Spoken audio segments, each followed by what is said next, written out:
Hi అండి.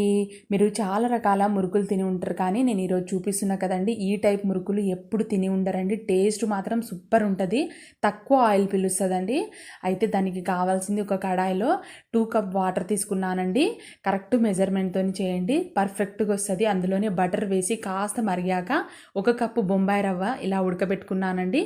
ఆ బొంబాయి రవ్వ దగ్గర పడిన తర్వాత పక్కకు దింపుకొని అందులోనే 2 కప్పుల బియ్యం పిండి, కొంచెం నువ్వులు, జీలకర్ర, ఉప్పు, కారం, కొంచెం ఇంగువ వేయడం వల్ల ఈ మురుకులు చాలా ఫ్లేవర్గా ఉంటుందండి, చాలా టేస్ట్గా ఉంటుంది.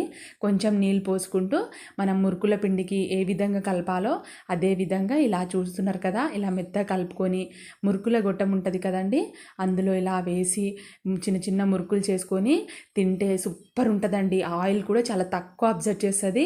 ఒక్కసారైనా ట్రై చేయండి, మీ పిల్లలు కానీ పెద్దలు అందరు ఇష్టంగా తింటారు. టేస్ట్ మాత్రం సూపర్ ఉంటుందండి. ఓకే.